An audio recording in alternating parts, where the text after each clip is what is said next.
So today we're heading in one direction.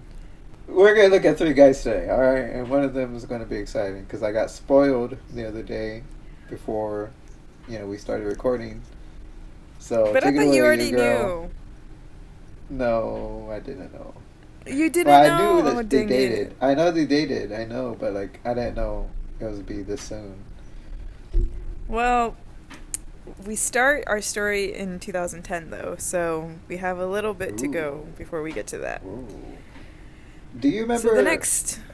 Huh? the last guy we left off on? Was that like It 2015? was also.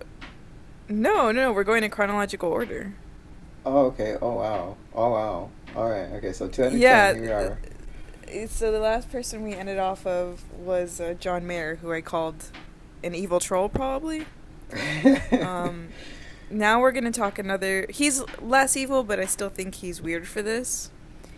So the next person is Jake Gyllenhaal, who was 29 and Taylor was 20.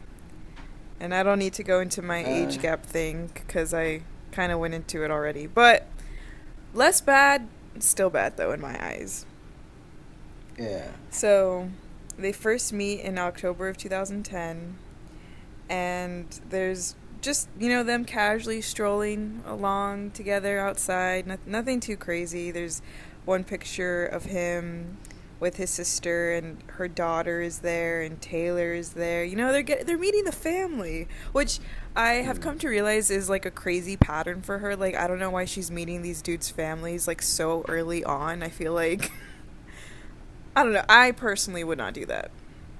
I think it's a bit old-fashioned in a sense, but I don't see anything too wrong. I mean, it like maybe a month or two, and then like introduce. Like do you know how long they were dating at this point? She's doing this a month in. She's Okay, maybe 2 months, maybe even three, but 2 months I think it would be better. I don't know. So a month passes. We're now in December, and there's photos of them in Jake's car where they look like they're having a serious conversation. Is And someone like then Jake, stalking them and taking pictures I while they're sitting mean, in the car? this is paparazzi. That's what they do. Okay. Okay. Um, Jake notices the camera, and he Oh. starts yelling at them. So there's just this Oh my photo god. of him like mid yelling, and he Oh. looks insane. But I mean, valid. I mean, they were getting stalked. Yeah. Um, Bro a, needs to get tinted windows. a few days later, there's pictures of Taylor alone in her car, just looking sad on the phone. And there's more pictures where she's just like walking on the sidewalk, all in sweats. We have never seen her in sweatpants before. This was like the one and only time. So she was really going through it because she just rolled out of bed and was going on an emo walk. But That relatable. sucks. That I sucks. Like she can't be hanging in sweatpants without people being like, I know. yeah. So Jake does an interview later this month in December, and he says one of the greatest parts about being in a relationship is the intimacy you share, but it can be difficult if you're being watched the whole time. And Mm. then the next month, there's talks of them being broken up. And At this sometimes a point, source. Taylor Yeah. definitely has way more star power, right, than he does. Or are they on No, because par? he was like, no, I mean, they're like in different like fields, but I feel like. Actually, I don't think I could ever say I've watched a Jake Gyllenhaal movie. Like, I know Brokeback Mountain, but I've never watched it. Hmm. I feel like he had to have been more famous than her. Okay. To the Then older like, why does people. he have a problem with like being watched though? If he's more Whoa, famous, like. this becomes a big issue. Um, Oh. so sometimes like a source from a publication can be like BS. It's like, oh, this person said this, but depending on who they go to, sometimes I can tell when it is coming from Taylor's team, which I know that makes me sound crazy, but like I can tell when they like plant little stories because I mean that's the job of a publicist, you know? They're Yeah. trying to do some damage control for her. Um Yeah. and this insider was definitely from someone from her team, and they say the whole relationship started because Jake reached out to her first, but then he was acting like he wasn't interested anymore, and he apparently broke up with her over text. That Quote, is kind of he, strange. Her team, her basically her employees, right? Kind of like know that she's in talks with some guy. I don't know. It feels weird, like real weird, that her team are that involved in her life. I mean, I guess it's because it's like a whole brand at the end of the day, you know, so they have Ugh, to. that hurts to hear. But yeah, I It's understand. sad truth. Um, Quote, he said he was uncomfortable with all the attention they got. He wants to keep his private life private, and that's hard to do when dating Taylor. Taylor is really upset. It's not Oh my funny. gosh. It's not funny, but I'm laughing. So they're Hmm. seen a couple times together after the breakup, but I think they were just being like, you know, friendly and cordial. And it's crazy because this relationship was literally like 3 months long, and we like there was like no content that we got during it. Like, okay, they were outside together a couple times. Like that's literally all we got.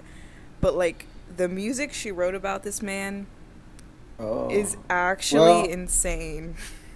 well, yeah, now knowing the full 3 months relationship, yeah, definitely like hang out with his family is was way too soon, way too early of a call to be doing if like things got so rocky like right away and then like fell off. Yeah, Yeah. so we ended up getting a lot of tea once the album came out a whole year later Okay. in October of 2012. And this is known as like the heartbreak album. Like, oh, this is like the really like the Oh. sad album. And there's a song called The Moment I Knew, which tells us everything that happened between them. So, the song is about Taylor's birthday party and how she was waiting all night for Jake to come, but he never showed up, and that's what sparked the breakup. Mm. What do you do when the one who means the most to you was the one who didn't show? You called me later and said, I'm sorry I didn't make it, and I said, I'm sorry too. And that was the moment I knew. That's the moment she knew it was over because he didn't come to her birthday party. With the werewolf, he flew over to see her for her birthday, and she like snubs Oh, him later. whoa. And then this guy, the next boyfriend, or after the other guy, he doesn't go. He calls and says like, "Hey, I'm sorry," and then she's all hurt about it. I I don't know, never man. I made that don't know. connection ever. That's crazy. Wow. It's not like she So the, deserved it or anything, but like that's just a funny coincidence it, of it's life. ironic. Yeah. Yeah. So the next song is called All Too Well, and if you ask fans, if you ask critics, like, oh, what's Taylor's best song? Most of them will say that it's this song. Is that my opinion? No, but maybe like maybe Tea, like object tea. maybe like objectively, but it's just like not my personal favorite. So she says, I left my scarf there at your sister's house, and you've still got it in your drawer even now.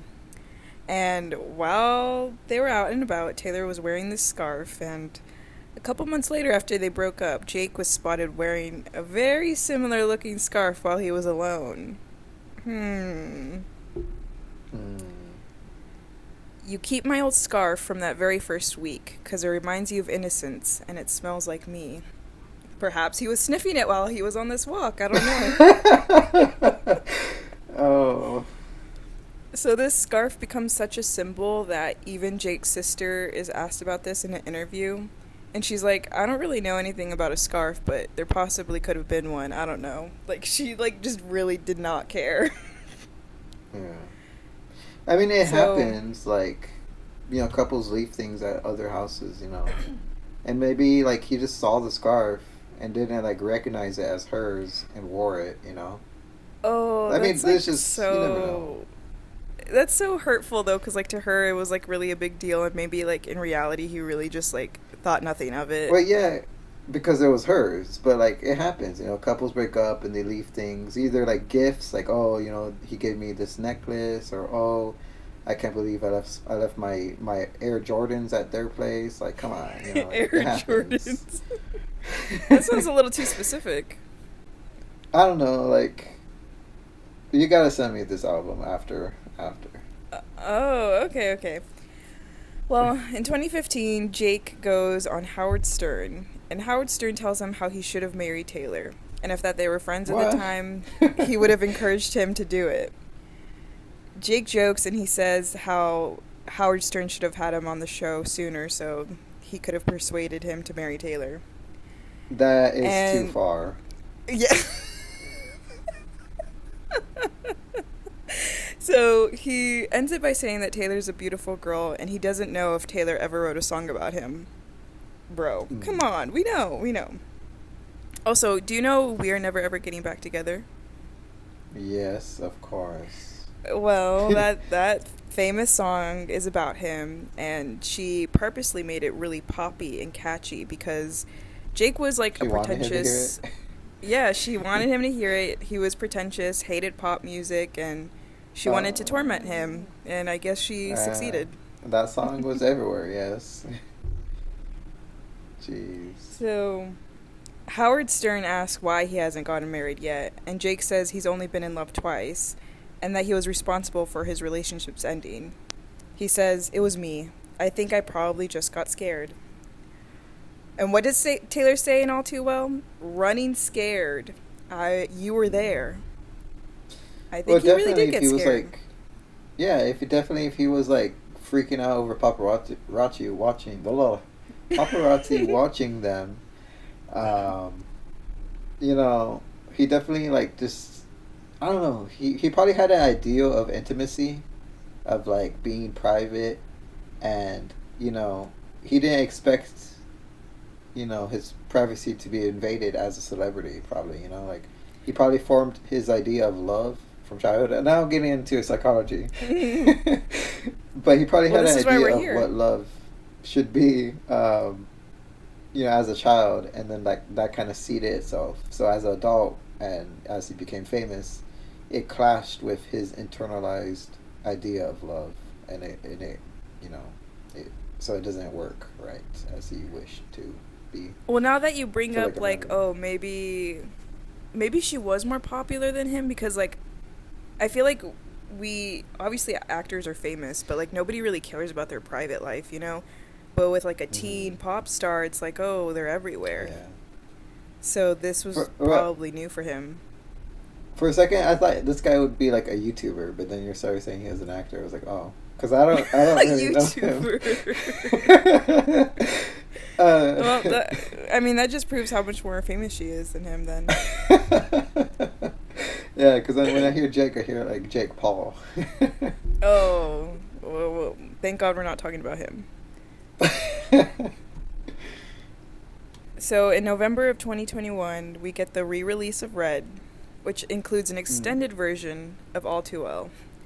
So the lore is that while writing the original All Too Well, Taylor was so in her feelings that it was 10 minutes long, and she had to narrow it down to 5 minutes. So the the final song is 5 minutes, which is still We pretty gotta hear long the for a Taylor song. cut.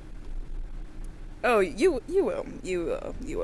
But all these like literally a decade, fans were begging her release the full version, release the full version, and I always thought it was Yeah. like a rough draft that she like exaggerated, you know, like oh it was 10 minutes long, like an offhanded comment. No. So Yeah. I was shaking when this was actually released and we got to hear some more tea. The whole 10.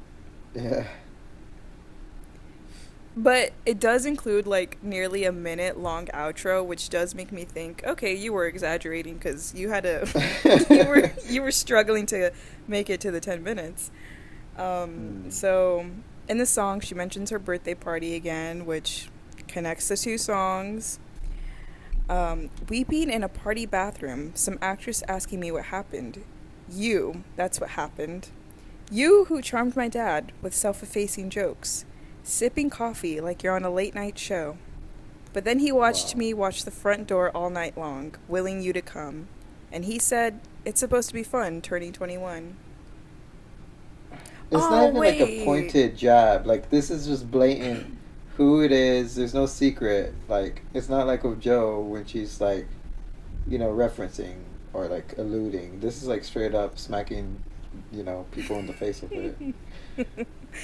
uh, okay, you know how we were talking about, like, oh, we should just pick a random age to become, like, a milestone age? And I just realized, because her 21st birthday was such an emo day, maybe that's why she fixated on turning 22 so hard. She was like, we gotta make it better. Oh, maybe, yeah. Like a time of change of like rebuilding. You Maybe. said, you said if we had been closer in age, maybe that would have been fine. And that made me want to die. I was never good at telling jokes, but the punchline goes, I'll get older, but all your lovers stay my age. And guess what? Mm. Jake is now 44 years old, dating a woman in her 20s. Mm. He's a DiCaprio kind of guy.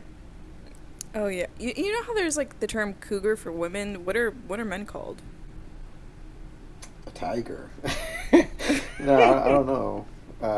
I guess it's been happening for so long that like there is no term. Like, because cougar is more of like a modern term. Yeah. But like, It, yeah, it was just acceptable for a man to be older. to be older, yeah. Especially if they're rich. So, All Too Well also has a short film that goes along with it, which is kind of more like a music video, but there is some dialogue, which actually, instead of listening to the song, maybe you should watch that, because there's like, I think it gives context to the way he probably like spoke to her constantly, and Mm. it's sad.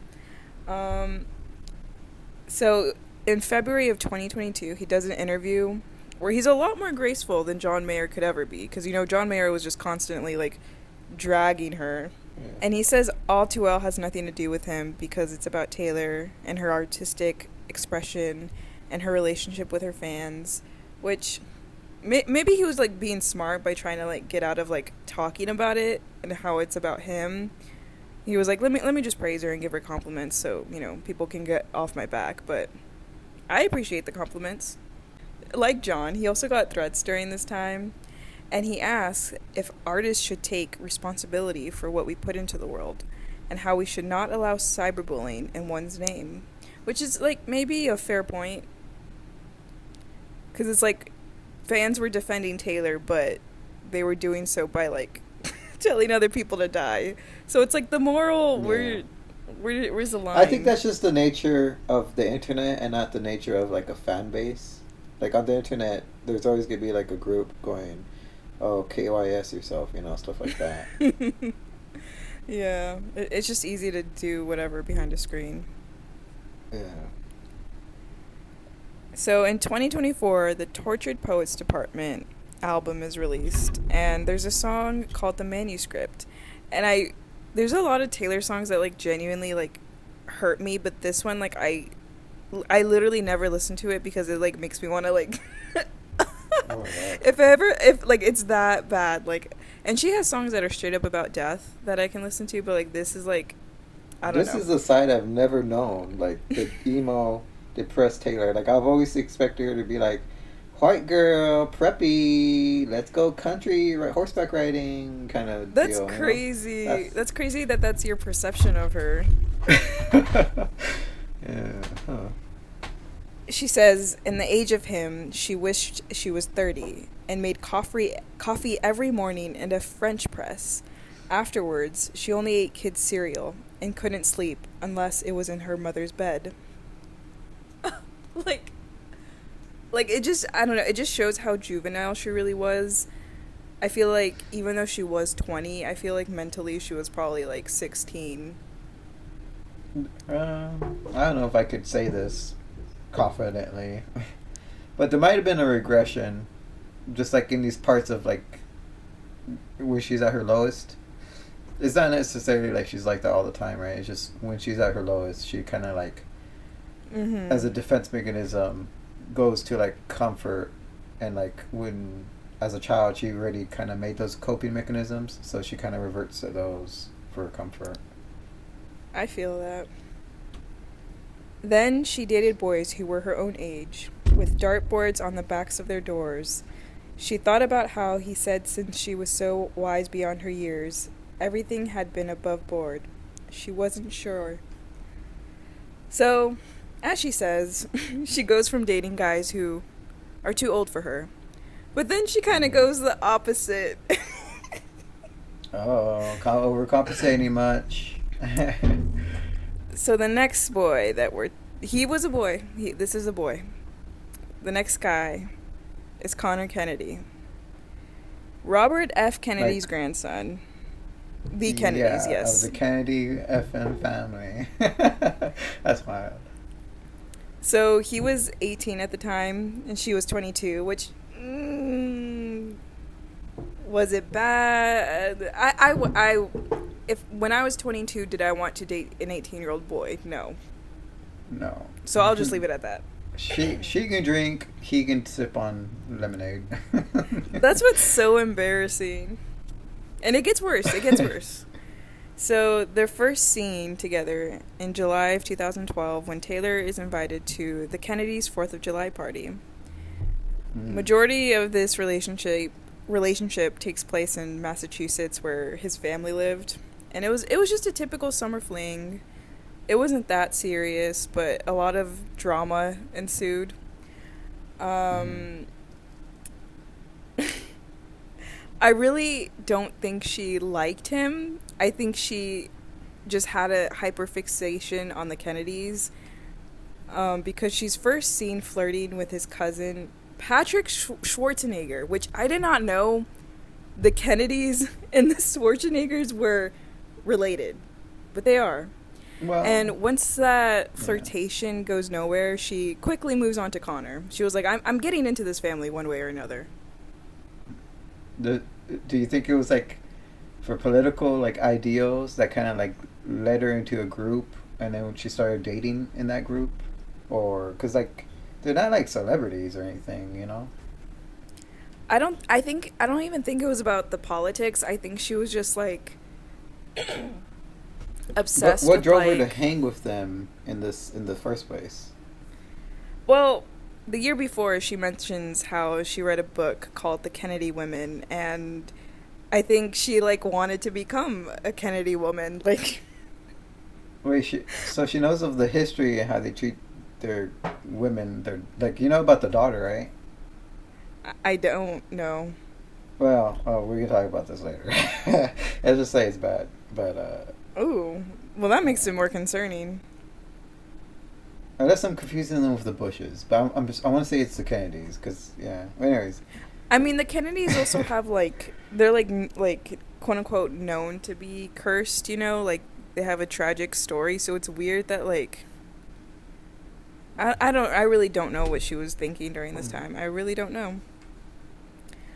She befriends Connor's grandma, Ethel Kennedy, and she writes a song about her and RFK's love story. And it ends up on the Red album. She was writing fan fiction about these people, okay?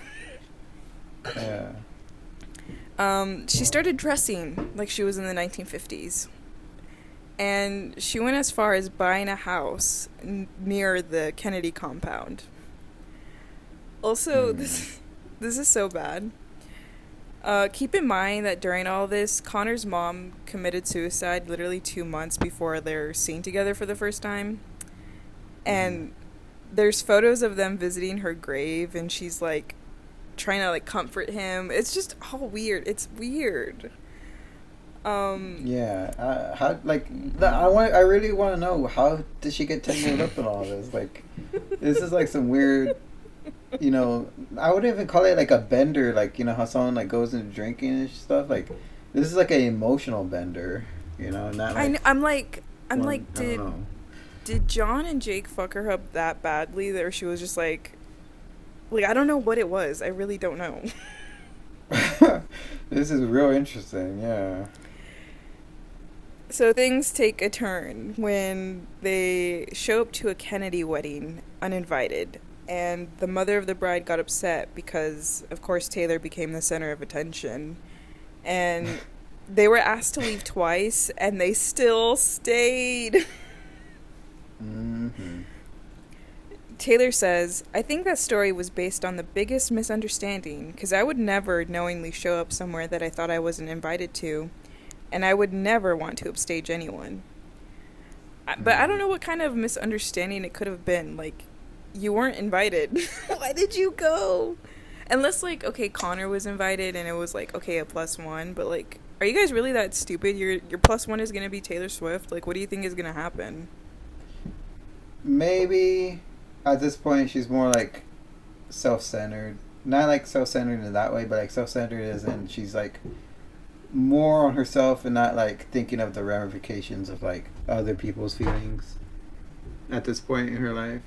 But that's just Yeah. a big guess. I mean, I can see that.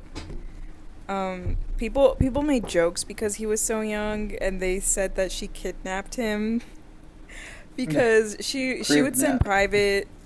Oh yeah, she would send private jets to pick him up, and he Oh my was God. still in high school at the time.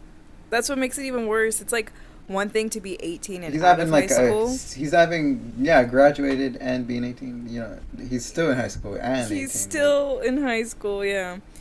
So she You would know, at sign that him out of age, class. around that environment, he's probably bragging to his friends like, "Oh yeah, I yeah," know. you know, talking.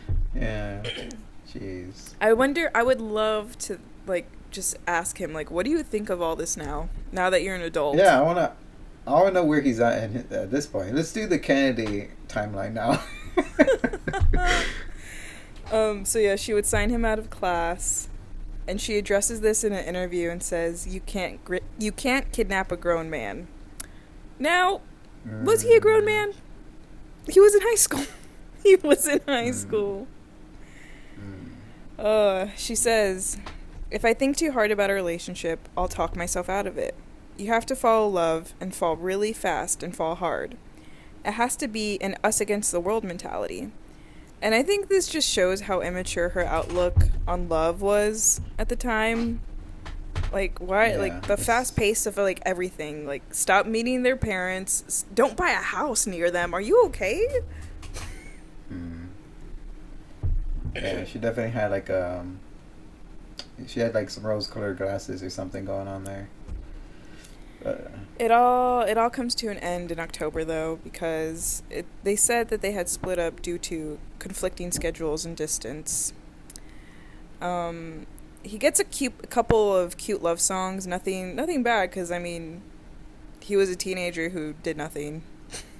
I think she was just like, I think she really just wanted to cement herself in like American history. Because I don't know what else would like prompt you to like do something like this. Like, You know, she did that all on her own. She'll be remembered in history, not just American history, but just like in music history. You know, I feel like that's even more important because like, you know, you're not bound to one place. You're like world famous. Period.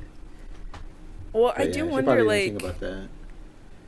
Like, did she come up with this idea on her own, or was like her team like weirdly pushing it to like get more fame? Like, what was like the story behind this? I think, honestly, I'm gonna circle back to it. I think she was hanging like in these political circles, and she just started dating within those like groups. You know, like with like-minded people. I think that's just what happened.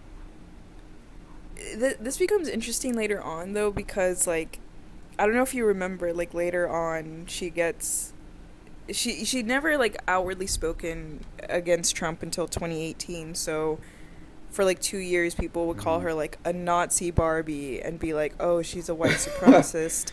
It was crazy. It was crazy. Like, but it's like then there's like the Yeah. past history of her hanging out with Kennedys. So like, wouldn't you use your brain and know that Yeah. she wasn't on the right? It was weird. Yeah. Yeah, she was on the wrong.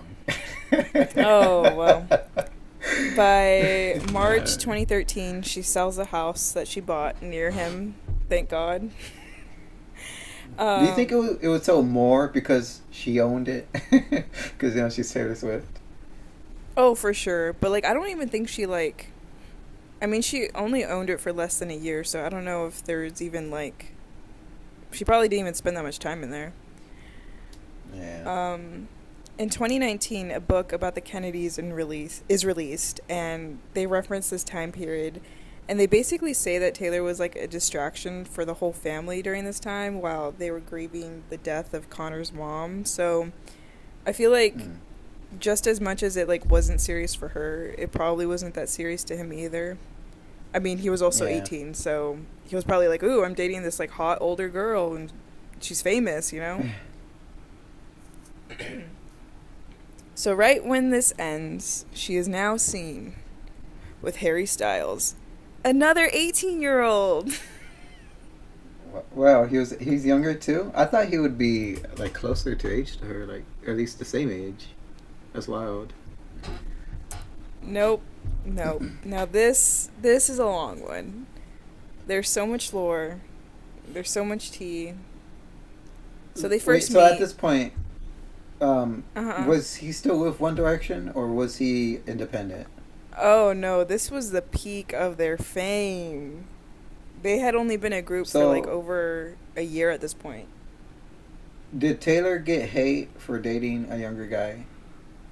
Never Especially a famous one? Never for him being younger, but because he was so famous, yes. That's only because of that? Because he was famous? That's stupid. Like, all right. During the time, like, the topic of age never came up, but it is, like, definitely something people talk about now. And there's, like, discourse about, like, age gap relationships now. But back then, nobody cared about age. Not saying that that's okay. We just didn't know. It was a blind spot. They first meet in March of 2012 at the Kids' Choice Awards. And Liam... Yay! R.I.P. Liam. He jokes that Harry peed himself while meeting Taylor for the first time. A couple days later, a source says Taylor asked Justin Bieber to introduce them.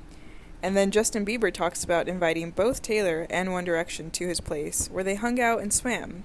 And he says that Taylor thinks Harry is hot. Apparently all of them were there. But, he singles out Harry and says that Taylor thinks Harry is hot. So, in April, Harry reveals that him and Taylor exchanged numbers and that they're friends. Just friends, though. Because shortly after this, Quote? Harry... What was that? Is that a quote? Just friends, though?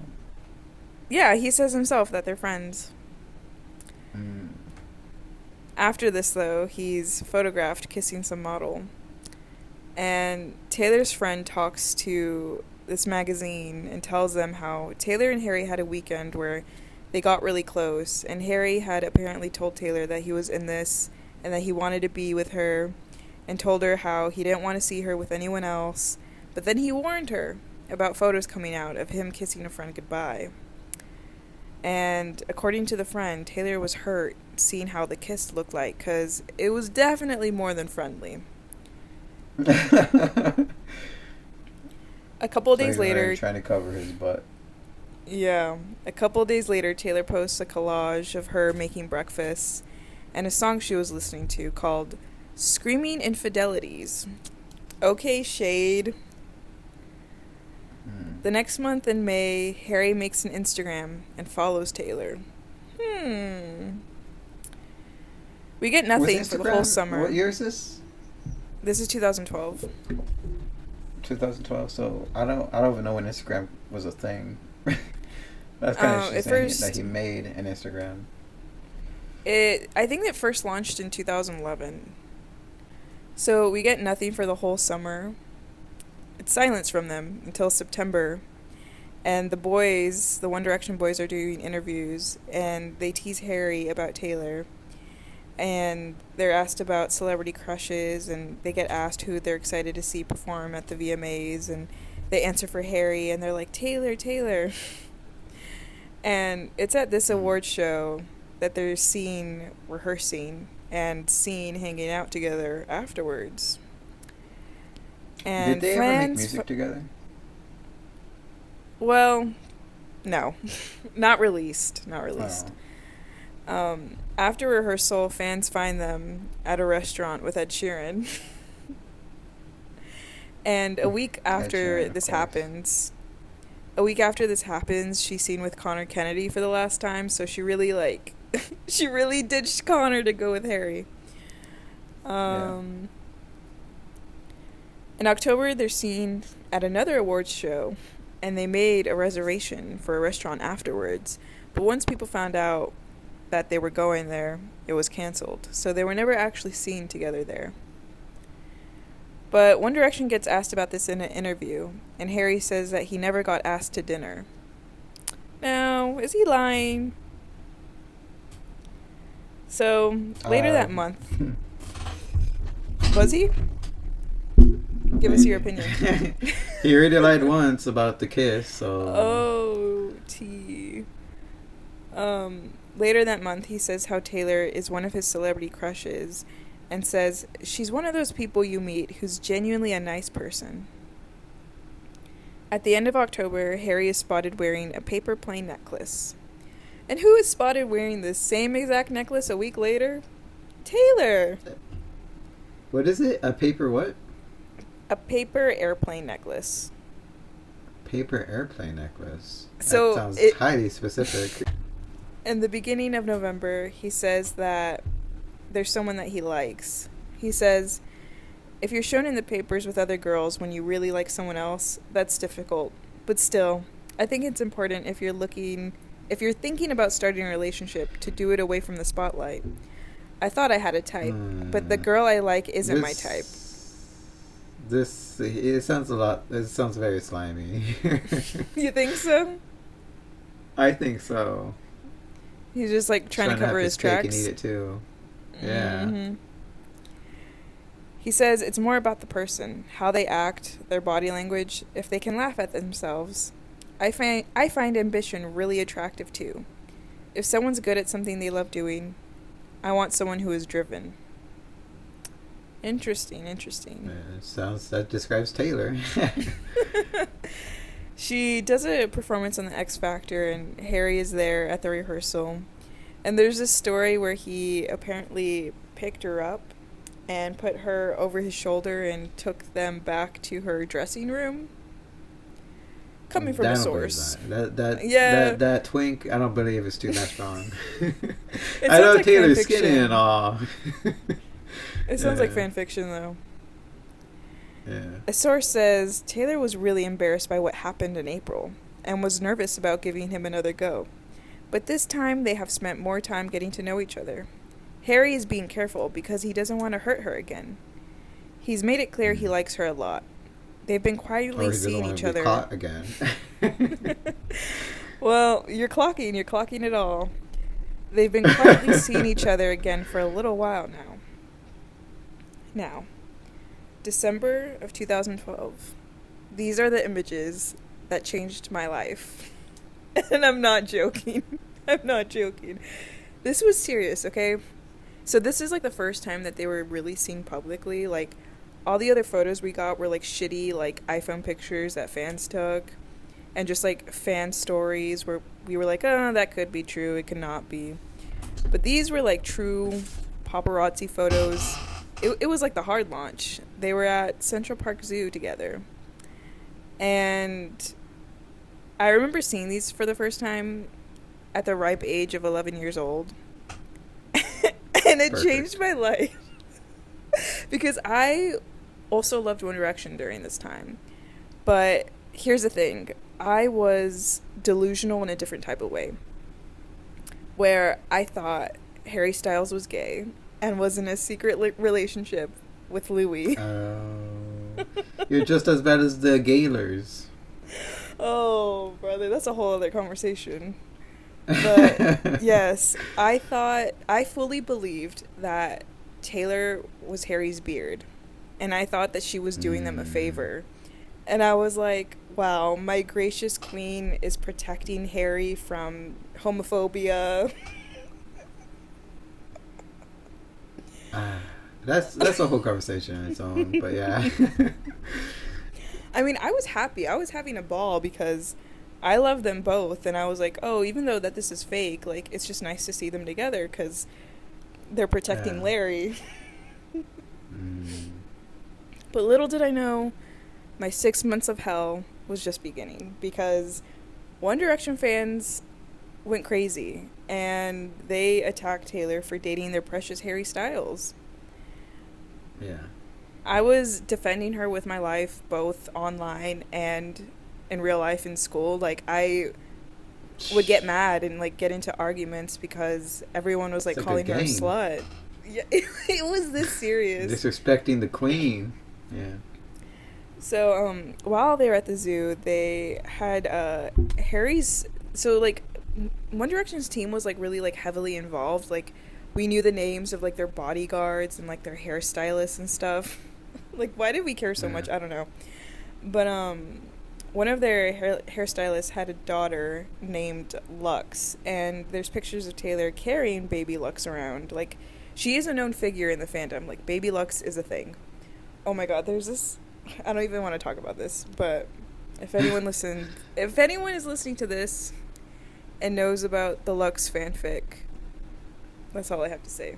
This is how like disgusting people were. That sounds disgusting. Yeah. That just popped into my head. Okay, anyway, people hated Taylor and acted like she was gonna kill baby Lux just for holding her. A few days later. Okay, a few days later, One Direction performs at Madison Square Garden, and they have an after party to celebrate. Okay, also during this time, this is like a complete side note about One Direction. There was like a troll called Mr. X who would make like cryptic I know about riddles. this. You do? Oh my I god, do. dude. Dude, I had a whole meltdown about this because they would make threats about One Direction. And they said About that they were killing gonna... them at Square Yeah. Garden. Because, like, there's something about an arrow, about a cage, and I don't know, about, like, all these, like, different, like, ways of dying for each member. I remember that. Yes, they would make, like, elaborate poems. And people would go on Omegle and be like, oh, I talked to Mr. X on Omegle, like, you know, try to match with them. So I would go on Omegle as an 11-year-old trying That's to match. stupid. You're... Yeah. Yeah. I did other things on Omegle too that I don't want to remember, but anyway, Oh my god. I stayed up all night this night, like anxious, being like, One Direction is about to get killed. One Direction is gonna get killed. So, you know, in the end, nothing happened, but I just remember this night so clearly because the whole fandom was like crying. So at You the guys after, are delusional. it's so funny too because like this was such a big thing, but I don't think One Direction like ever directly addressed this. Like, And they shouldn't have. I mean, yeah. yeah, I mean, I guess there was no real threat if like there was no like precautions, you know. Yeah. So at the after party for Madison Square Garden, they do karaoke and there's footage of Taylor dancing and singing with some One Direction members, and it's pretty funny. It's pretty nice. Taylor was Mr. X. Oh my god! Imagine it was her all along. There's this picture that comes out of Taylor and Harry dancing, and he lifts her up in the air. So maybe the whole over-the-shoulder thing is real. Photoshop, early Photoshop. Okay, yeah. It is so like perfectly like captured though that like because we were delusional about Larry, myself, I was like, oh, this was a planned photo. Like all of this is Like little stuff. Yeah. It was fueling my delusions, and it's so funny because like a lot of the stuff that is actually about Taylor, we at the time thought it was about Louis. Like, and it just shows how you can kind of like tweak the story to just fit your narrative, you know? So that night, they arrive at Taylor's hotel at 4 a.m, and Harry tweets, "Last night was the best thing I have ever done." Now, Was he referring to Madison Square Garden or karaoke or being with Taylor in her hotel room? I don't know. Maybe all In three. the after. There's more sightings of them together with Harry's family. I just went on my whole family rant. Yeah. A She does move memorable fast.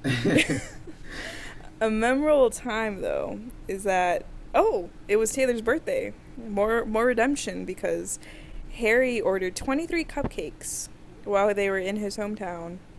And Taylor Was says she 23? yeah, she turned 23. And she says this was the best birthday since I was about 6 years old. Taylor accompanies Harry. She accompanies him while he gets a tattoo. They visit Taylor's mom. They go on a skiing vacation where this is going to be a reoccurring thing. So keep in mind that Harry gets into an accident and he's later seen with a bandage on his chin. New Year's Day. She's abusive. Mr. X is abusive. Well, he was definitely verbally abusive. I mean, with his poems and stuff, you know? Oh, I thought you meant, like, Yeah. actually, like... No, Mr. X. Man, I would love to find out who that person was. So, New Year's Day is a day that also shocked me because there was, like an event that they would, like, host where, like, you know, all these performers would come out and... It was just a countdown to the ball dropping, you know, countdown to midnight. And I remember we had family visiting at the time, and I just like vividly like remember sleeping on my air mattress because my room was occupied, and I was like watching this performance and then like going online and seeing all the photos afterwards where Taylor and Harry kissed at midnight. And I don't know why this was such a big deal. Because it's, like, obviously they would kiss, like, they're together, but, like, I guess this was, like, the first time we really saw it, and, you know... Shouldn't that have been a clear indication that he wasn't in a secret cover-up relationship? I mean, I was just, like, yeah, I was shook. And it led to Taylor getting more hate. I feel like Taylor fans really did not care at the time, because, like, we were just, like, used to, like, seeing her, like... in relationships, you know, it was just like another thing, but like this is like peak One Direction. Like Harry is the Directioners. Yeah. So for them, it was like meltdown, constant meltdown every day. I would get like I had a Taylor fan page. I would mostly just like lurk as a One Direction fan. I didn't really like post in their communities, but I would post as a Taylor fan. And I would just get, like, random comments being like, oh, Taylor's a slut, Taylor's a whore, like, I hate her, I want her to die. Like, oh, my God. Unprovoked. Like, this is what I mean. I was fighting for my life. And you're reading this as a child. I know. There's videos that come out of them kissing, and Harry looks so awkward. Like, he's not fully, like, leaning into the kiss. You know, my delusional brain is, he's gay, that's why But I think the Sometimes reality... it just doesn't feel right. Yeah, I think the reality is that he wasn't feeling it. Also, it's like, okay, everyone is watching you and filming you. Like, he probably just wanted to be normal. Yeah. But she looks like she's in her own world. And this, you know, sparked, like, more jokes. Like, oh, Taylor likes Harry more than he likes her. And there was, like... That's how it goes sometimes. And which in the end I think was the truth, sadly, but you know, there would like be memes of like Taylor wearing a similar outfit to Louis, and fans would be like, "Oh, sorry Taylor, like Harry likes Louis more when he wears this outfit." Like it was just like constant clowning on her. There's this video that comes out where Harry and Taylor are walking to this van together. And then, like, fans swarm them, and they ask for a photo. And Taylor's like, oh, together? And the fans ignore her and literally push her out of frame to only be taking a photo with Harry. Wow. It's not funny. The power. The power. I know. The queen did not have the power that day. it's crazy Wow. because it's like, oh, these fans are just like being crazy online, but no, like this was happening in real life, you know. Yeah. And then there's a story of these dudes who run into them, and apparently they didn't recognize Taylor, so they asked her to take the picture instead. So there's just these dudes with Harry. But then there's like another I story feel that like comes out, huh? yeah. No, this is so wild because like I feel like Taylor is like up there, you know, of like celebrities who will always be like recognizable and like famous for like 1,000 years at this point, you know. And so I like to mean, think that Harry was getting way more attention at this time. I'm trying to like think back on this time, and I feel like One Direction were just like exploding so much that it was like, this is all we care about. Yeah, like Um, right now, like no one cares about One Direction. I You only care know. about them as individuals. But like, And even then, do we yeah, really it's care about all the wild. individuals?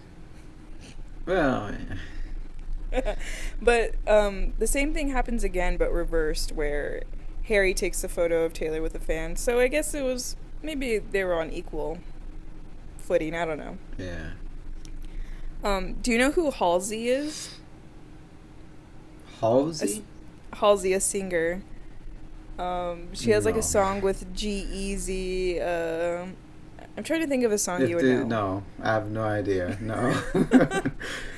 Um, I feel like if I showed you like the most popular song, you would know. But the point is that okay, Mm. she's a singer, and she was on Tumblr during this time, and I, she made a diss track about Taylor, and the whole song was about, it was a parody of "I Knew You Were Trouble," and she basically just changed the lyrics to say that Taylor stole Harry from all the fans. And I That's remember, amazing, but alright. but at this time she was like a nobody. Like she was just posting like her like covers on Tumblr, and like nobody like really cared. It wasn't Still until like a nobody few to me. years. It wasn't until a few years later where she like became started to become popular, and it was crazy because like I remember watching her parody like when it first came out, and I was like, wait, that's the Um. crazy girl that like dissed Taylor all those years ago. And I remember like hating her when she first came out because I was like mad that like you hated on Taylor and now you're like getting famous. And it's funny now because now her and Taylor are like friendly with each other. Um, Mhm. but I was salty for a while, and I like Halsey now, but you know I like to keep grudges. So it's a few days later when everything goes downhill after the New Year's Yeah. kiss. Harry apparently surprised Taylor with a trip to the British Virgin Islands. And there's reports of Harry getting drunk, and apparently he left Taylor on their boat for a few hours without telling her where he How was old is he? going. He is 18 years old. Oh, bad boy. Living a rock star where he's a pop star. um, when he comes back, Taylor was supposedly also drunk and crying. And allegedly, she Mm. called him a dick and accused him of being around girls. True. Facts. The next day, Taylor leaves the island alone, and there's a photo of her sitting alone on a boat, not looking very happy. At the same time, a picture of Harry in a hot tub with a bunch of men and a couple of girls comes out, and he just looks so And then happy. they're saying that, oh, it's because he likes men, that's why. Yes, exactly. Like everyone made fun of her. They were like, "Oh, while Taylor was alone, depressed, like Harry was happy Well, in a he was hot all tub full there. of men." Yep. Guys. Right when she gets back from the island, she tweets, "Till you put me down," which is a lyric from "I Knew You Were Trouble."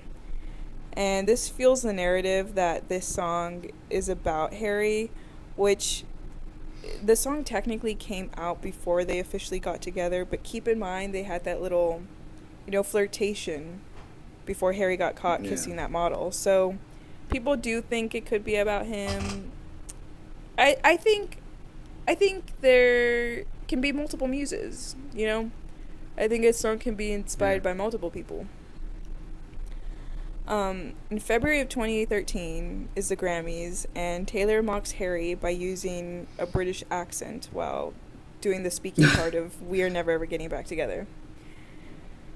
I When gotta asked look about at it, that. I want to hear Taylor do a British accent. it honestly sucks. She's not good at it, but but yeah, she got a lot of backlash for this and more hate. Yeah. When asked about it, Harry says, "She knows what she's doing on stage. It was just another good Taylor Swift performance." I mean, I feel like he knew what he did. He fucked up and she was pissed, and rightfully so. Well, yeah, like he can't, he has no ground to stand on, so yeah, he's not pushing back. They're both at another awards show, and Harry compliments her again and says her performance was really good and that she looked great. She's a sweet girl. I don't have a bad word to say about her. Okay. Ed Sheeran, mutual friend who worked on both Taylor Swift and One Direction albums, jokes, "I'm like Switzerland. If you talk to one about the other, the drama starts." During this time, Harry gives interviews and references Taylor. "I couldn't say I want to date someone less famous because of the hassle. You like who you like. At least she's a great songwriter. It would be hypocritical for me to say she couldn't do it because everybody writes songs based on personal experience. The only time fame Wait, gets annoying." Did he call her less famous? No, he's saying I wouldn't want to date someone less famous just because it's like hard being in the public. So he's kind of like taking all the scrutiny for it, which is interesting considering, Jake was like, "I can't do this publicly," and here's Harry saying like, it comes with the territory. Yeah. He says the only time fame gets annoying is that if you get into a place where you really like someone and then things are being written in the papers that affect them and how they see you. I think you have to block it out and just have the relationship rather than think, "We're having this relationship play out on magazine covers." Wow. So it's weird because like I feel like I don't know, he's just being like really respectable, but like is that genuine or he's just trying to like, he feels guilty I think about at this point he's trying to like keep the public image like friendly. Even if like, inside he's like screaming. So yeah, it seemed like Harry just accepted having to be a public figure. In August of 2013, the iconic VMAs happens, and some controversy happened because while One Direction was on stage presenting an award, the camera pans to Taylor, and you can read her mouth saying "shut the fuck Ooh. up" while sitting next to Selena Oh. Gomez. Oh. I remember this became Ooh. such. Okay. I remember this became such a big thing. Even my mom was talking to me about it, and people were trying to like figure out what she was saying exactly, and they were like, "No, she said sorry for my arm." And like, if you do like What? watch the clip back, it's kind of one of those things where you can like see both, like, "Oh, sorry for my arm," or "shut the fuck up." Like, the lips match both. And she was moving in her seat while she said this, so people like took that and ran with it and were trying to defend her. But like, I really do think she was saying, I "Shut don't the know. fuck I up." feel like a reactionary like, "Oh, excuse me," would probably be like, Yeah, it's because it's something just you like say when you bump into someone. it's just an awkward sentence. Yeah, And yeah, like it's a mouthful, and then if they're just like shifting around, I don't think that's reactionary to say, "Oh, sorry for my arm." It's more like, yeah, I don't know. I feel yeah, like that's misplaced. yeah, and Taylor's image was also like really clean at the time, so I think like people were just like freaking out about her cursing, like, "Oh my god," even though she was 23 years old. Like, come on. um, But yeah, I remember even my mom defending her and being like, "Oh, she so clearly said sorry for my arm." And I remember, like, me being 12 years old, I was like, "She did not say that." Like, I knew, like, nah. Yeah, not even being involved in any way, knowing of anything, seeing the video, I feel like I'm on the team. Shut the fuck Yeah. up. Shortly after this, though, a source comes out and says Taylor was responding to a comment Selena Gomez said, where she said that she had no chance of winning the award. So Taylor was jokingly reassuring her. Which, I mean, it makes sense, but like I think she was genuinely annoyed by seeing Harry on the big screen. Mm. And it's funny because Selena did end up winning that award. So, anyway, during the show, there's pictures of Taylor walking up the stairs past Harry, and he's like seen checking her out and like looking at her butt. And she was wearing like a really like form-fitting dress, and she had like more intense makeup. Like it was like she was going through like an image shift at this time, where like she was becoming a bad girl. Yeah. Well, her idea of a bad girl. And then there's like another iconic photo where One Direction is like in the foreground of the picture, and you can see her in the background with her mouth just like wide open, like staring at Harry. Like this, like, and then this, you know, this fuels my delusions where I'm like, this was a planned photo. But I think it was genuine. Were you a Taylor fan before a One Direction fan? Oh You were, yeah, right? yeah. I've loved Taylor since I was Okay. like 8 or 9, and I didn't get into One Mm. Direction until I was 11. So I had more Mhm. like I had more loyalty towards her. Yeah, to the Queen. Exactly. And there's a clip of Harry in his seat, and he pulls out his phone while staring at Taylor. And then there's pictures of her looking at her phone, and Selena Gomez is sitting next to her with her mouth all wide open looking at Taylor's screen. And I'm like, maybe they were texting. Or maybe a crazy coincidence. No, why would Selena have that reaction on her face? Oh, exactly. She wins an award for I Knew You Were Trouble, which, once again, you know, was released before they were officially together. But while she's accepting the award, she says, I want to thank the person who inspired this song, who knows exactly who he is, because now I've got one of these. And immediately, the camera pans to Harry, and he has a smug look on his face, chewing some gum while clapping his hands. So this didn't help. This didn't help the rumors that it was about him. Oh. Harry is asked about it, and he says he likes a joke as much as the next guy. Whatever that means. Whatever that means. They take a picture together, but Ed Sheeran is standing in the middle between them. Of course, he's their buddy. Yeah, no. After this, there's multiple sightings of them together, but always with groups of friends, never alone. And, you know, they seem to be friendly with each other again. December 2013, Harry says, I think a lot of the time you still have feelings for an ex, and sometimes it doesn't matter how long it's been. Sometimes you feel like you have unfinished stuff, and it's okay to get back together with them. Dun, dun, dun. In March of Always 20... a bad idea. It's always a bad idea.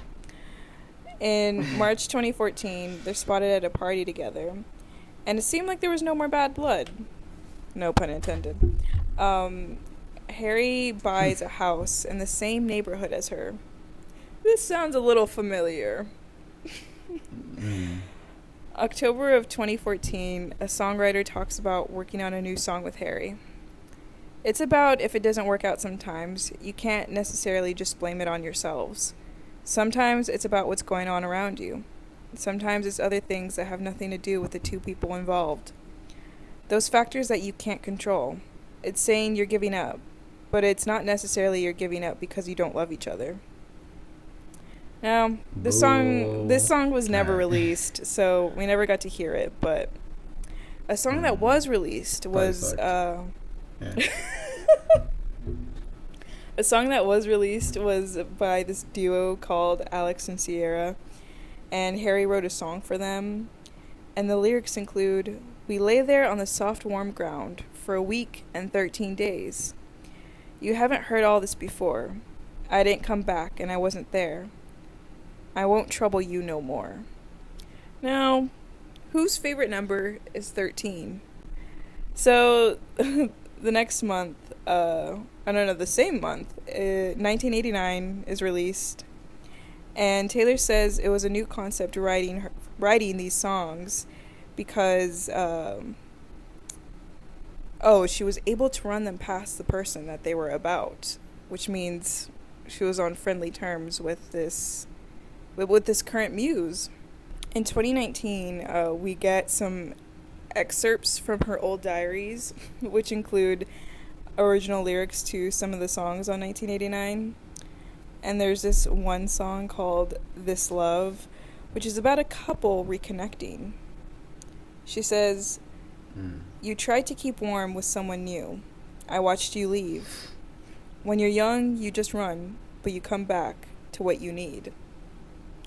Interesting. The day before, Harry posts a picture of a couple tattoo that says love. Coincidence? I don't know. Nah, I don't know. These threads are kind of getting hard to follow. Yeah, maybe it is just a coincidence. So, I Know Places is written in January of 2014. And it's a song about how other people will really ruin a relationship if they get a chance to. And how the best way to go about starting a relationship is to keep it a secret if possible. So, remember how Harry bought a house in Taylor's neighborhood? Yep. Well, she decides to reference it multiple times. A source says this was the first time she had become friends with an ex, to the point where they were comfortable enough to talk about why the relationship didn't work out. After they broke up, he bought a house literally one road adjacent to hers. Every day he would drive home and accidentally turn into her street. And he told her how he just wanted to stop at her house and see her, but he never did. She said this song is about while he was in the car making the decision to get out of the car and see her. She was sitting in her bedroom, wishing he would make the move and go back to her. It's a song about how both parties want the same thing, but neither has the guts to say anything. Wow. That does hit. I don't know. Like that, I do right? feel Right? something for that. As I was reading this, I was like, wait, relatable. She says, "Windows down, you pass my street, the memories start. You say it's in the past, you drive straight ahead. But I wish you would come back. I wish I never hung up the phone like I did. I wish you knew that I miss you too much to be mad anymore." Oh, it's so good. Is this the redemption arc? Possibly. Not really though, because there's another song called "Style." Now, who could that be about? Oh, I mean, style. I mean, who could it be? They were truly like the definition of what a situationship was. She says the song is about a relationship that is always off. They can never sync up quite right. A crooked love that's in a straight line down. It's about a relationship that never really feels done. It's about how both people have been out with other people and are trying to forget about each other, but it looks like they can't. I feel like a situationship doesn't require, like, actually trying, as long as you're hooking up. Like, because, like, on Taylor's side, like, there definitely was an effort, and Harry, he wanted to, like, fool around and, like, still have her. So you're clocking it hard, because I feel like she was like romanticizing everything about this. Meanwhile, he kind of just saw her as like someone to go back to that was easy. Look shiny.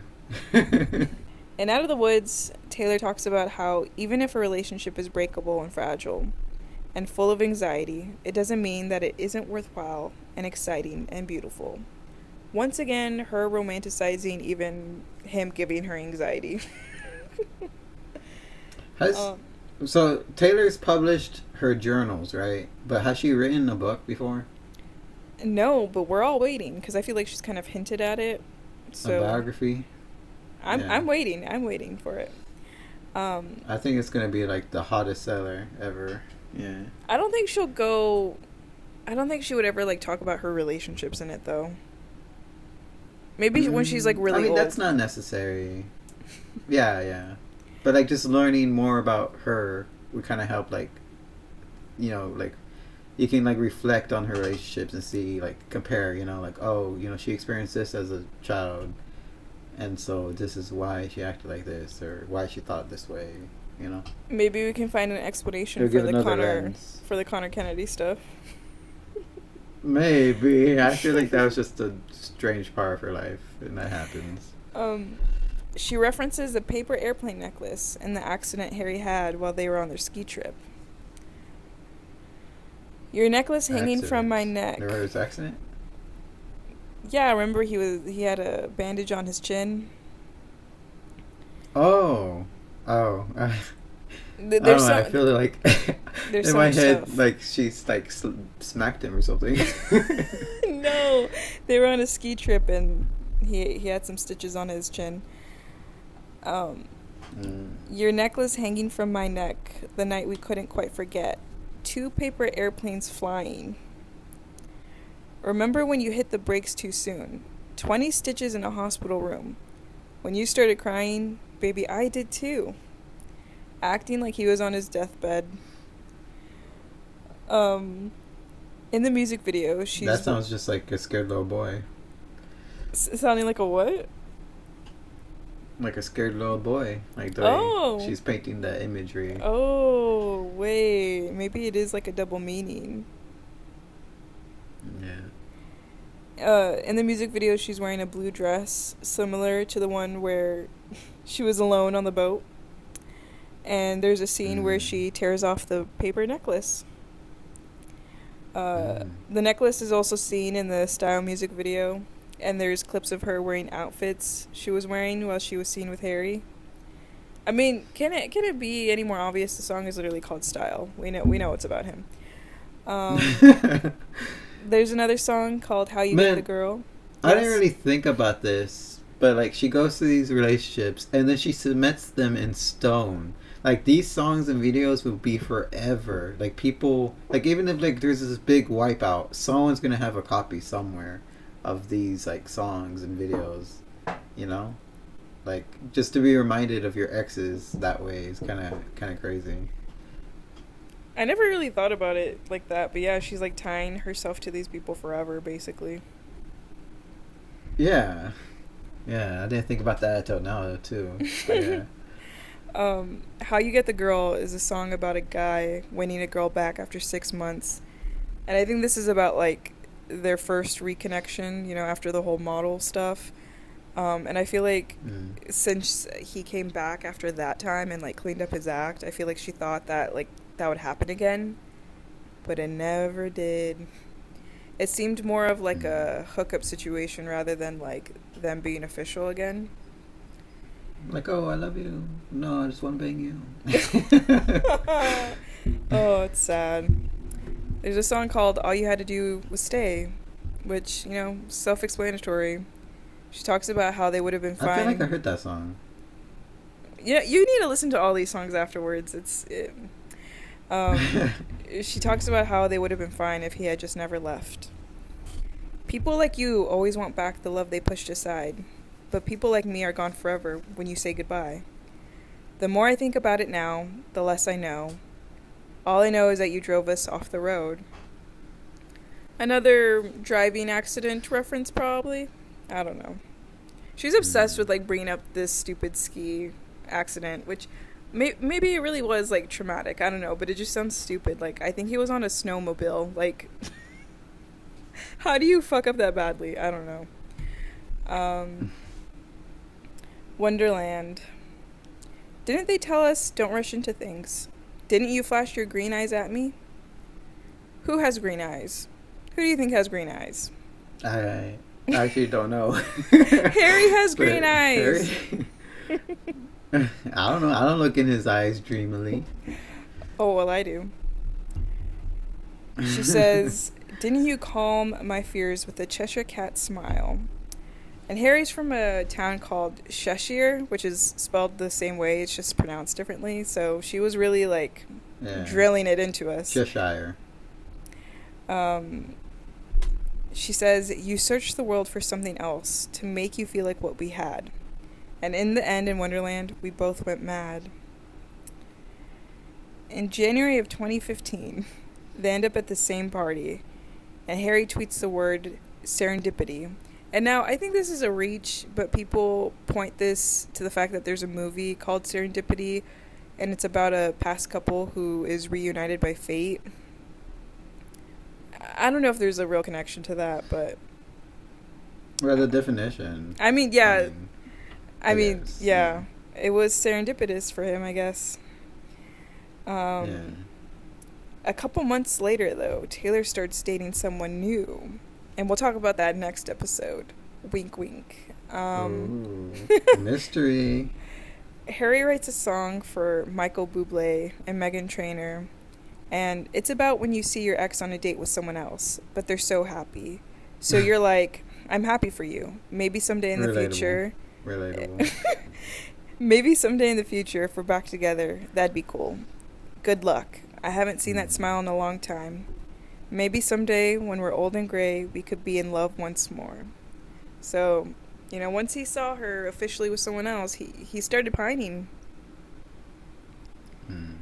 They're friendly for the rest of the year. In October of 2015, Perfect by One Direction was released. And this is the corniest song ever. No, it's not that one, right? No, it's not that one. But this song is basically about being non-committal. And it's so... Ugh. Just listen to this. Cringe. "I might never be the one you take home to mother. And I might never be the one who brings you flowers. I might never be the hands you put your heart in, or the arms that hold you anytime you want. But I can be the one tonight." So he's basically saying, I'm not going to be emotional with you, Well, but... this was made by One Direction, right? Yes. How confident can you be to say it was Harry Styles' input? I mean, he's listed as a writer, so... True, but that can mean a lot of things. It could be, but... Like, is he the writer or a writer? A writer, but... Let me just continue. They say, okay. "I'm not good at making promises, but if you like causing trouble up in hotel rooms, and midnight driving with the windows down, if you like cameras flashing every time we go out, if you're looking for someone to write your breakup songs about, then I'm perfect for you." So... Okay. That hit that the line, head, that line. So that line Like, it was confirmed all generalized until that line, yeah. So, the driving, them being in hotel rooms, yeah. The music video also has Harry wearing the jacket he wore when he first met Taylor, so of course everyone went crazy That's for that. wild, though. I'm kind of shocked that they would let them. Maybe, like, the producers or someone else, like, just didn't think about it, to have that much detail, that much personality into a group like that, I think they just, like, at this point, I think in the beginning their image was more like, like management was like on their ass, but like I feel like as time went on they were like, oh wait, we can actually like milk the publicity. So I feel like they leaned into it, knowing fans would go crazy. Yeah. There's another One Direction song with the lyrics, It's evil. "If there's something I've learned from a million mistakes, you're the one that I want at the end of the day. She said the night was over. I said it's forever. 20 minutes later, wound up in the hospital." Referencing the ski accident, Harry? Maybe. I'm so over the ski accident. Like, I'm... How many times are we going to mention it? I guess it was just like a major point while they were together, I guess. So that's why it's like fresh in their head. Yeah.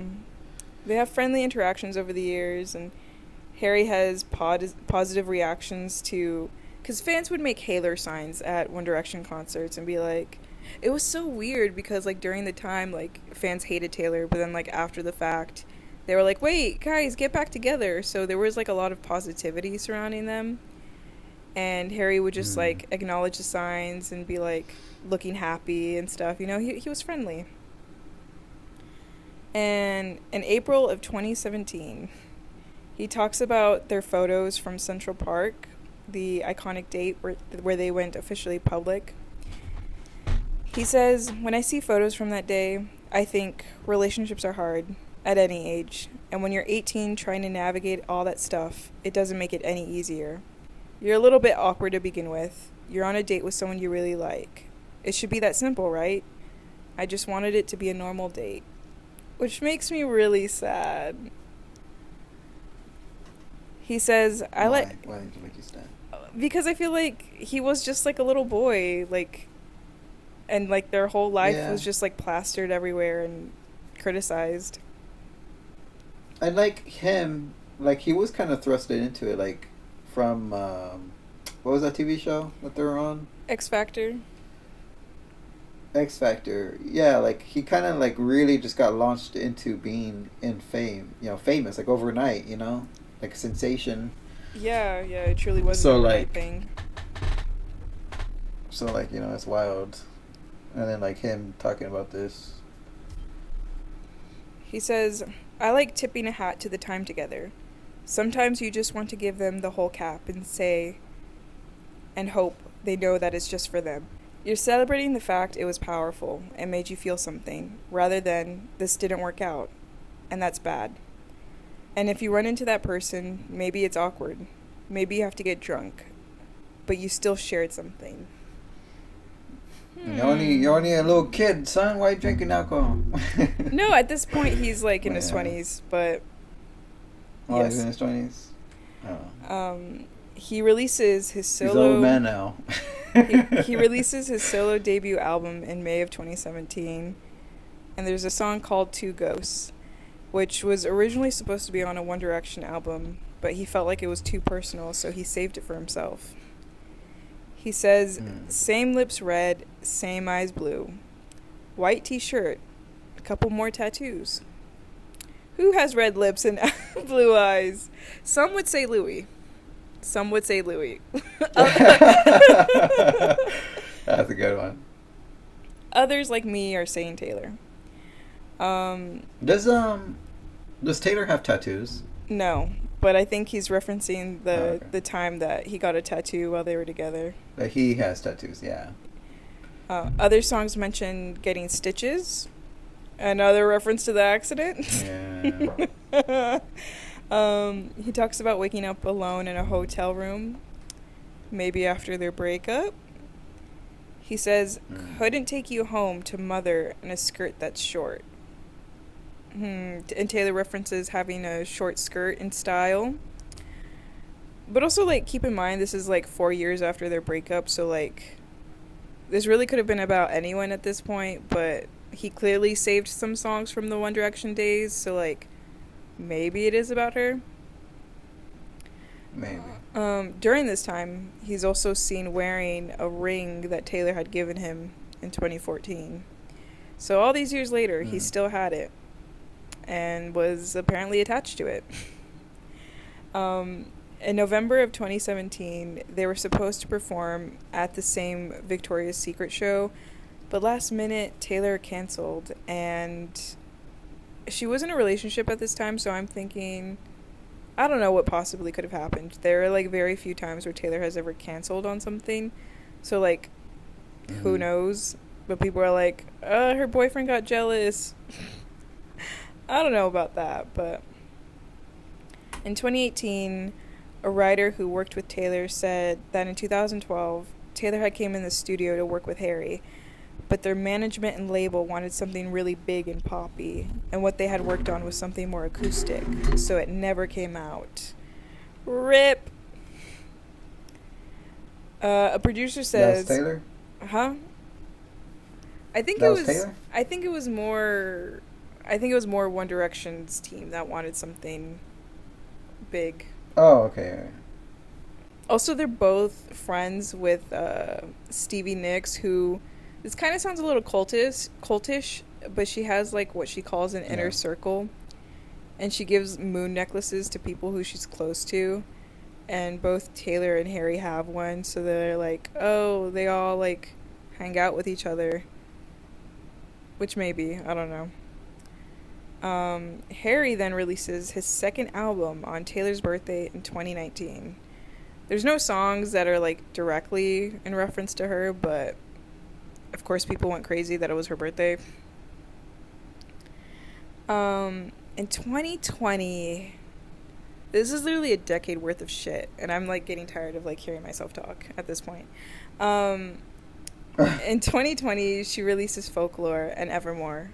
So these albums are said to be fictional, but as time has gone on, I think she kind of just used that as like a cop out because she was in a relationship at this time, and I feel like she wanted to reflect Yeah. on the past without like raising concerns for her current relationship. So I think it was like an excuse to write more like honestly and freely without people freaking out. And there's this one song about her longing for a past love and wondering how different things could have been and wishing that they were the one.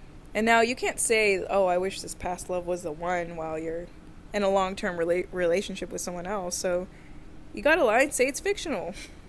And another song, oh, brother, we bring up the accident again. She says, when I got into the accident, the sight that flashed before me was your face. Can we please let this go? Apparently not. So the 2021 Grammys happen, and it's a lot smaller because pandemic, so we got to see them interact in close proximity, and I was so happy. They're seen hugging and talking and being friendly. In 2021, we also get... How many years? This is 20? This is literally 10 years after their breakup. Okay, so it makes sense that they're friendly, you know? Yeah. In 2021, though, we also get some songs on the Red re-recording that could possibly be about Harry. She talks about a Polaroid picture, and in Out of the Woods, she also talks about a Polaroid picture. And there's just, like, similar lyrics that, like, mirror each other. We were riding in the car when we both fell. Is this another accident reference? Because I'm tired of it. An unreleased Harry song called Trouble gets leaked. He says, you showed me that 13 can be good. In another unreleased song, he says... Oh, because yeah, their number. yeah. He says, that nice dress in my wildest dreams. And Taylor has a song called Wildest Dreams. I thought it was bad with Joe and Taylor, but this is like back and forth, like Yes. and like years apart too. Not even like. This is what I'm like, why can't you guys just like get over each other?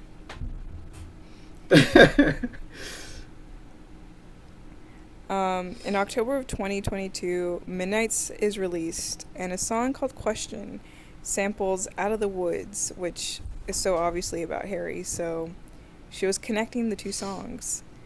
And in Question, she says, I don't remember who I was before. You painted all my nights. A color I've searched for since. And Out of the Woods, she says, the rest of the world was black and white, but we were in screaming color.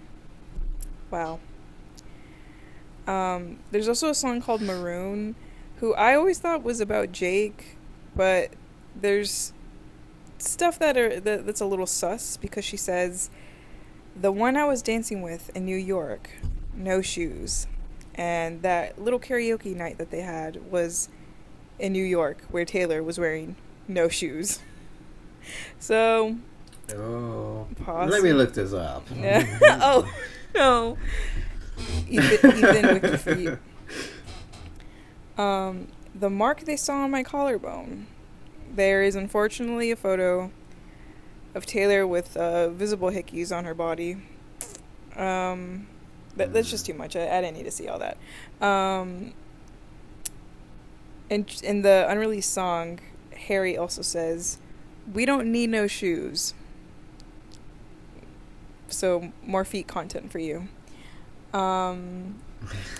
In 2023, we get them at the Grammys again. They're also hugging and cheering each other on, being friendly. And this made me more excited than the 2021 Grammys because I think like we had like new content from the new songs, and I was like delusional and I fully thought that they were like gonna get back together for some reason. And I thought like You were shipping them at this time? yeah, I moved on from the Larry and I was like, okay, I'm a Haler truther now. Like they're meant to be together. Like Taylor needs to wake up and leave her current boyfriend. And so I thought like in my head I thought, oh, Harry listened to like the new songs that are supposedly about him and he's gonna like realize and like profess his love to her. Like I don't know why I was like writing fan fiction, but I thought they were gonna get back together. You're a romantic. I really am. There's this one clip where he sees Taylor like walking over to him, and he like quickly fixes his hair and like tries to get himself together, and I like freaked out over this, and I was like, oh, they're so cute. So on one of the songs on Evermore, there's a song that mentions an Eagles t-shirt hanging from a certain someone's door, and Harry loves the Eagles. This is the football team. And then in May of 2023, Like soccer? No, football. Football, American football. Oh yeah, I didn't even think about that. In May of 2023, he releases a music video that shows a street called Eagle Drive. And the song is about a lack of communication and wanting to be there for someone who keeps him at a distance. It's called Satellite, and he compares himself to one, only being able to observe someone from afar, which is also makes me sad. But it's also like too little too late, like I feel like he only realized his feelings once she like had moved on. So in 2023, we get some new songs from the 1989 re-recording. So there's a song called Slut. Whoa. Which is basically Who wrote about... yeah. Taylor. Oh.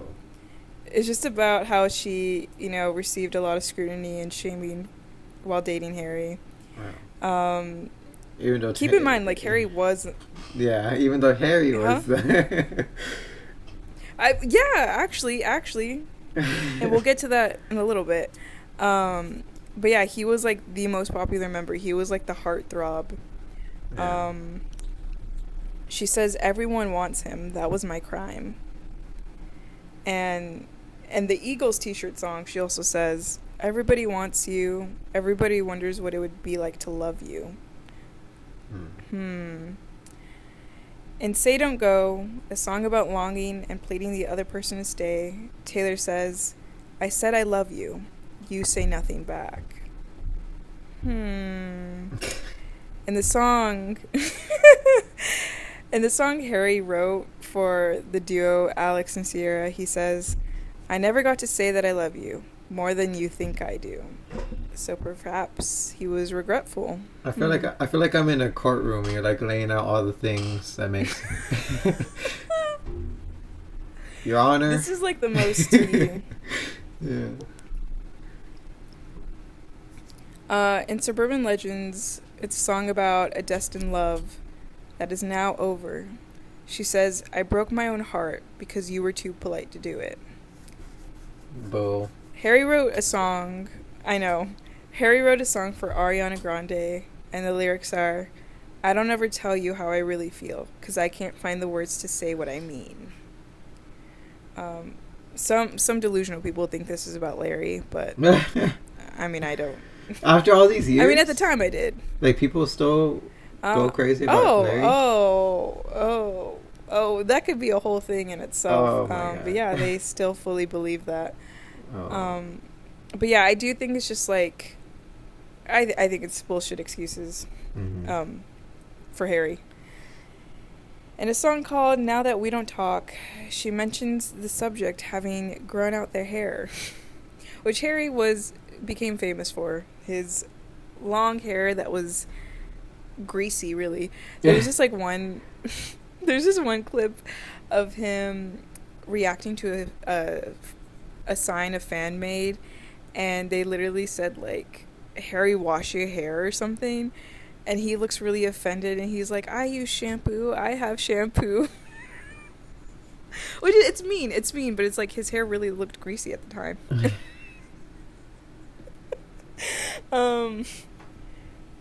Oh, she says how she doesn't have to pretend to like being on a yacht now that she's no longer on this person. And I feel like it was a callback to the boat. Now this one is an actual direct reference to the whole boat situation, because in a song called Is It Over Now, she quite literally says, "Blue dress on a boat." Thank you for stating the obvious, Taylor. She mentions airplanes. She says, "You dream of my mouth before it called you a lying traitor." Whoa, that is reference to their possible fight. She says, "You search in every model's bed for something greater." Girl. Snap, crackle, and pop. She said, "Your new girl is my clone." On Harry's debut album, he has a line that says, "Woke up to the girl who looked just like you. I almost said your name." This is like a fan fiction by this point. It kind of is like just making connections. Yeah. But this she says, "When you lost control, red blood, white snow. I'm tired of the accident." Taylor says in an interview how Is It Over Now is connected to Out of the Woods and I Wish You Would, which, you know, we already knew that, but more confirmation that these songs are all about the same person. Now, one of the last things we get is that Harry has this whole like lifestyle brand where he sells like nail polishes, and for now women? he's selling adult, yeah, or for anyone, nail polish is universal. He's also now selling adult toys, which that's just a side note. But anyway, in this promotional video for one of the nail polishes, they use "Style" as a song. So, I thought, thanks for the crumbs. My perspective before knowing anything, like, I thought Harry Styles was like a kind of a classy guy, but hearing all this, no. He sounds sleazy, right? Yes. You gotta go wash your hair and his eyes and mouth.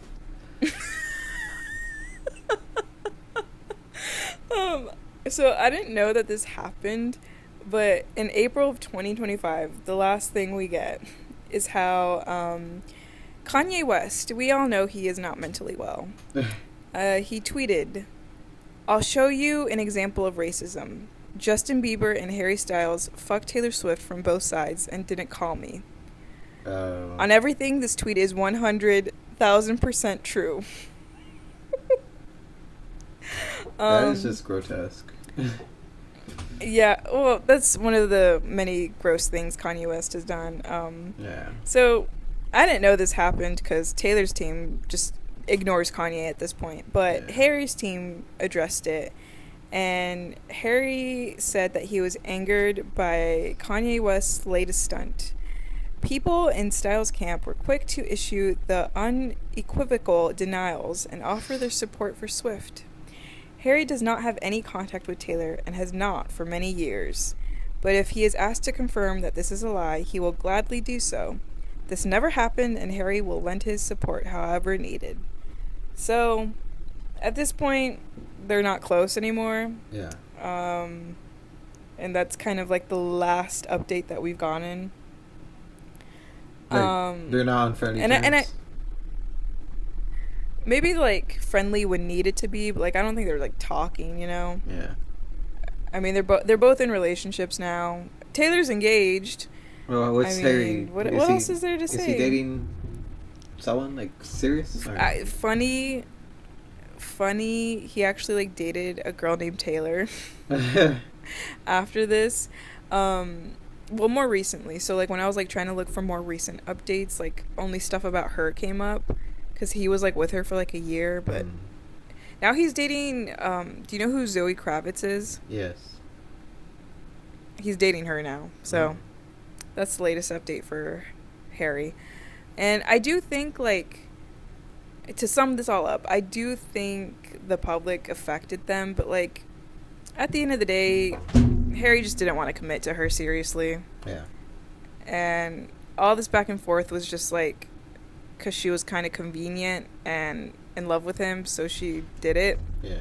And, like, a lot of the songs that are about him, I so heavily relate to, because it's kind of, like, romanticizing something that just isn't romantic. Like, Yes. all the, like, the late night meetups, there's nothing romantic about that. It's just, like, coping, Yeah. which makes me sad, but we love the music. Did any of that compute to you? I feel like your brain is fried. I feel like so. Yeah. that was. That I know, it honestly was just a lot. bunch of things back to back. Yeah. I know. I got overwhelmed. Like, I lived through all this. So, like, I remembered some things, but just, like, reading it back, there were some things that I forgot. And, like, I was... This is why it took literally 6 hours of, like, research. Probably more, actually, but... At minimum, 6 hours of reading all this back and forth. And do you get a good grade? No. Are you going to get a paycheck? I don't think so.